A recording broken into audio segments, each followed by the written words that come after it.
On the surface, these three cars don't look like they compete, but this is a true TFL car mashup, and they actually do compete.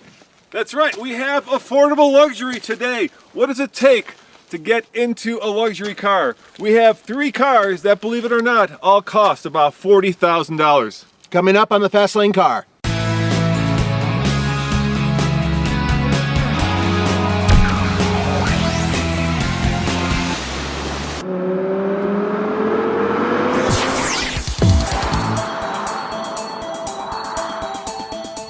At just under $40,000 as tested, this Lexus is the hybrid of the bunch. It does give up a few things though. Even though this is the F Sport, it's no faster than the regular CT200H. And quite frankly, it's basically a good performing Prius. At $40,300, the Acura RDX is the most expensive of the bunch.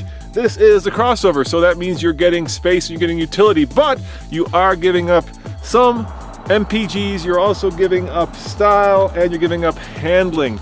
So there are compromises to be made even with a crossover.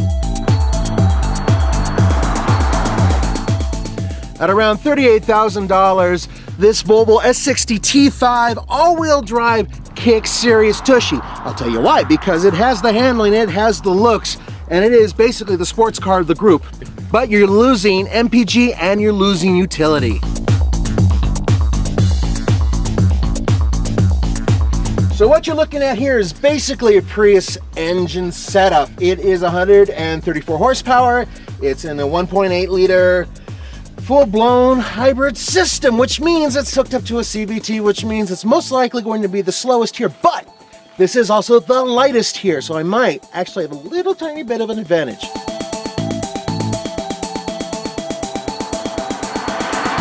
You know, Nathan, I don't understand the F Sport part. I mean, it's like an AMG with Mercedes and, of course, the M and a BMW, except for me, the heart of that is the engine. And Lexus does everything but the engine. So it looks sportier, it's got sportier suspension, but the engine's the same. It's like a peanut butter cup without the peanut butter.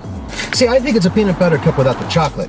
All right, guys, you ready to check this out? This car gets 42 miles per gallon combined, so don't expect much. CVT. Here we go! It's in sport mode, by the way. There is a sport mode, but I don't think it does anything with acceleration.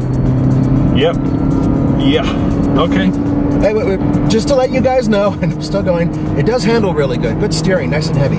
All right, there it is. Well, my friend, the F Sport certainly doesn't stand for fast, because what's the time? 12.76. It's at high altitude and there's two people in the car, but keep in mind, real world testing. It's real world testing.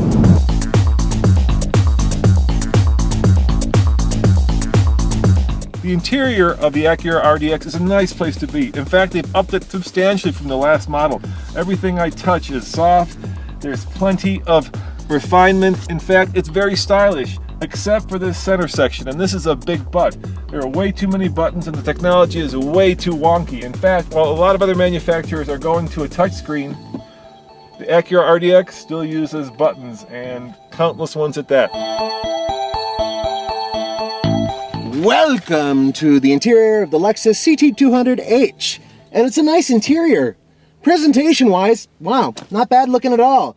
Nice little metal accents, nice stitching, lots of use of leather, deep bucket seats. It's great in the front. Back seat, not so much. Not a lot of room back there. Fortunately, when you're driving this vehicle, it feels sporty. Oh, and by the way, yes, although the engine is based on a Prius, the rest of the car is actually based on a Scion TC platform. Bet you didn't know that. 3.5 liters, 273 horsepower of Honda Odyssey goodness. That's right, this engine is out of the Honda Odyssey. It also has cylinder deactivation for better fuel economy, but with the most power doesn't mean it's the fastest. Let's find out 0 to 60.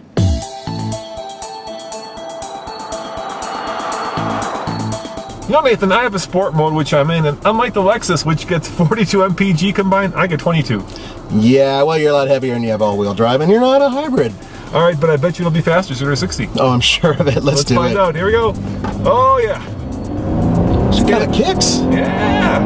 Oh, shifts at 6,500 RPM, and here comes 60. Oh, that is a lot faster. Jeez Louise, that's pretty good, even for up here with two people. 8.50. Less than 9 seconds? That's pretty impressive for a crossover, for any crossover.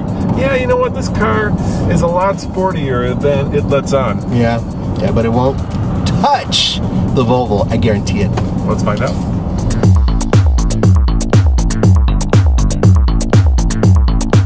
Nathan, I think we both agree that this is the most Swedish and probably the most elegant interior of the bunch. Absolutely. I love all the materials, the different colors they're using, the dash, the soft touch, the chrome accents. It's excellent. And this waterfall flowing center section is really cool. Yeah, it's really cool, but there's a problem with it, and that is that my knee hits the side of it on either side, driver or passenger. It's actually very uncomfortable. And if we're being completely honest, it's the tightest car of the bunch. I mean, you don't look very comfortable. Yeah, I'm not in the passenger seat. The Lexus is pretty tight too, but in terms of in the front seat with all these swoops, yeah, it's a little tight. Nathan, what are you doing with that engine? Are you making out with it again? It's freaking cold. I'm looking for heat, and it's so efficient that it doesn't put out that much heat. Trying to get warm. Друзья, в этой Volvo седане 250 лошадиных сил. Из этого... Yeah, okay. Sit down. 250 horsepower. Sorry, dude, it's not an Aston Martin. 250 horsepower, 5-cylinder turbocharged engine, all-wheel drive.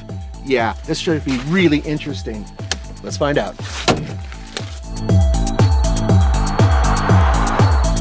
All right, Nathan, 23 MPG in the Volvo combined, but I'm guessing it's going to be faster than the Acura, which went about 8.5 seconds. Oh yeah, this will be a lot faster. Turbocharged, baby. All right, go for it, dude. Here we go.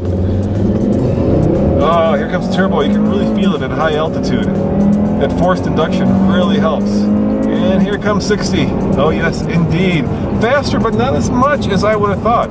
I think I got a kind of lame start off that. Probably can go a little bit faster, but 7.97, not bad. Not bad at all. This is a speedster of the three, for sure. Yay, Volvo.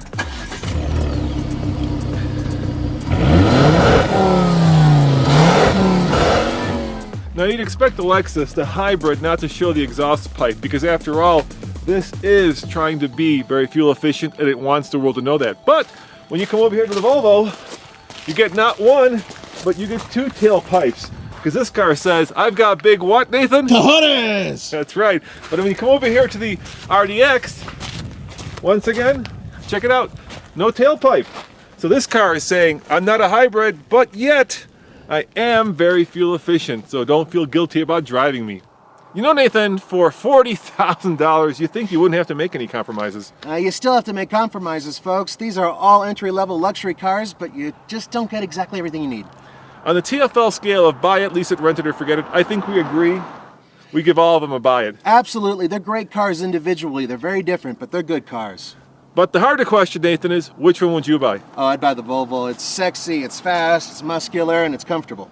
You know, I would get the Acura RDX just because I love that kind of Honda engineering. There's a real good feel about it that makes it fun to drive. Ребята, пойдем искупаемся в озере.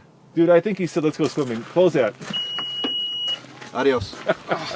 As always, this is Roman. And Nathan. Reporting for the Fast Lane Car. And don't forget to... every day subscribe, people, subscribe. We always update videos. See you next time. Bye-bye.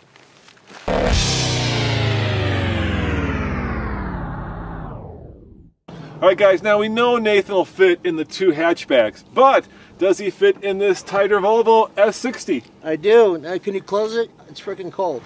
You know, in Russia, this would be springtime. I don't live in Russia. All right, I'll close it. Warm up.